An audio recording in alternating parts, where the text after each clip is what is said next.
Hello friends, welcome back to my YouTube channel. আশা কৰোঁ সকলোৰে ভাল। বহুত দিনৰ মূৰত এটা ৰেচিপি ভিডিঅ' লৈ আহিছোঁ। আশা কৰোঁ সকলোৱে ভাল পাব আৰু যদি মোৰ ভিডিঅ'টো চাই ভাল পায় তেতিয়াহ'লে লাইক কৰিব, শ্বেয়াৰ কৰিব আৰু ছাবস্ক্ৰাইব কৰিবলৈ নাপাহৰিব। আজি বলক তেতিয়াহ'লে ভিডিঅ'টো ষ্টাৰ্ট কৰোঁ আৰু যদি মোৰ চেনেলটো এতিয়ালৈকে ছাবস্ক্ৰাইব কৰা নাই তেতিয়াহ'লে প্লিজ ছাবস্ক্ৰাইব কৰি ল'ব আৰু যদি নতুনকৈ চাই আছে তেতিয়াহ'লে তেওঁলোকেও ছাবস্ক্ৰাইব কৰি ল'ব।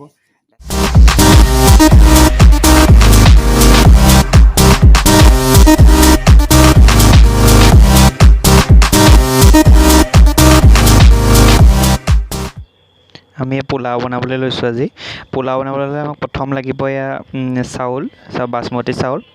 প্ৰথমতে এই চাউলখিনি আমি তিয়াই ল'ব লাগিব অলপ সময়। নৰ্মেলি কুকাৰতে বনাই পোলাওটো, কিন্তু আমি যিহেতু লকডাউনৰ সময়ত বনাইছোঁ বস্তুও কম আছিলে, সেইবাবে আমি কেৰাহীতে বনাইছোঁ আৰু চাউলৰ পৰিমাণ অনুযায়ী আমি ইয়াতে ৰিফাইন তেল অলপমান দি লৈছোঁ।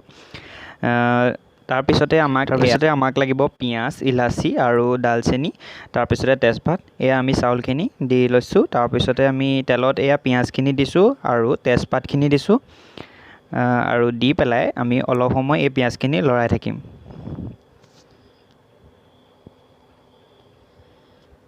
সেয়া চাওক, পিঁয়াজ আমি লৰাই আছোঁ।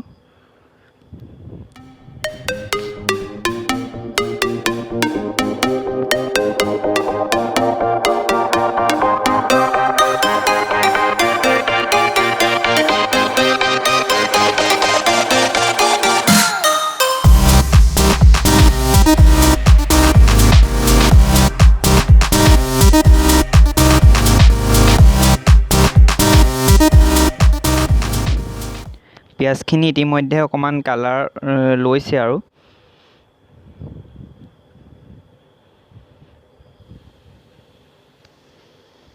যিহেতু পিঁয়াজখিনি কালাৰ হ'ল সেইবাবে আমি ইয়াত চাউলখিনি এতিয়া দি দিম।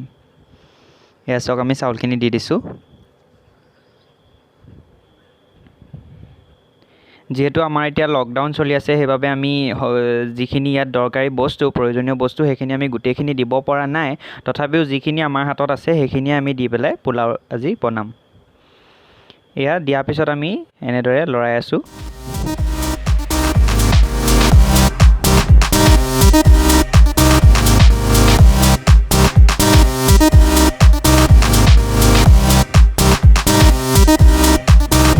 ইয়াত অকণমান আমি চেনি দিছোঁ অকণমান সোৱাদৰ বাবে।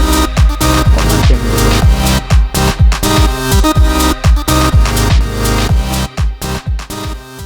তাৰপিছতে আমি অকণমান কিছু সময় লৰাই থাকিম।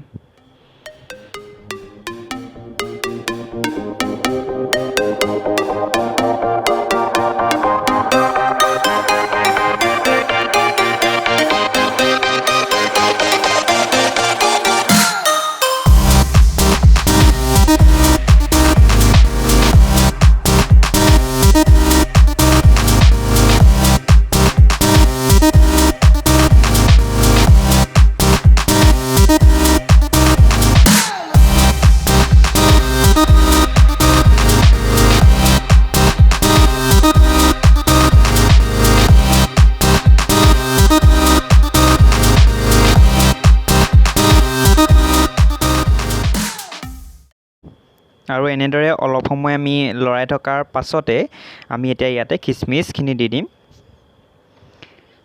এয়া আমি কিচমিচ দিলোঁ আৰু অকণমান পানী দি দিছোঁ, যিহেতু আমাক অকণমান লাগি ধৰিছে। কেৰাহীত বনালে আপোনালোকেতো জানেই অলপমান প্ৰব্লেম হ'বই। এয়া চাওক, অকণমান পানী দিবলগীয়া হৈছে। সিজিছে নাই চাব মাজে মাজে। যিহেতু আমাৰ হোৱা নাই, অকণমান লাগি ধৰিছে, সেইবাবে পানী দিছোঁ। এয়া চাওক, আমাৰ হৈছে আৰু ইয়াতে অকণমান গোন্ধ মানে ধুনীয়া গোন্ধাবলৈ অলপমান আমি ইলাচি দি দিছোঁ।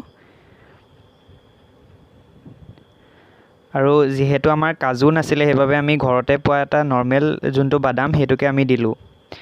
আৰু শেষত আমি ইয়াত অকণমান ঘিউ দিছোঁ, যাতে খাবলৈও খুব সুন্দৰ হয় সেইবাবে আমি দিছোঁ আৰু যাতে গোন্ধটোও ধুনীয়া ওলায়। এয়া চাওক, আমাৰ পোলাও হৈ গৈছে। এয়া আমি এতিয়া খাবলৈ ল'ম। এয়া চাওক, গোন্ধটো কিন্তু বৰ ধুনীয়া ওলাইছে দেই। আপোনালোকে এবাৰ বনাই চাবচোন। আৰু ভিডিঅ'টো কেনেকুৱা লাগিলে আপোনালোকে কমেণ্ট কৰি জনাব। আৰু যদি ভাল পায় তেতিয়াহ'লে এবাৰ নিজেও বনাই চাব। এয়া চাওক আৰু ইয়াৰ লগত খোৱা মাংসৰ ৰেচিপিটো যদি আপোনালোকক লাগে প্লিজ কমেণ্ট কৰি জনাব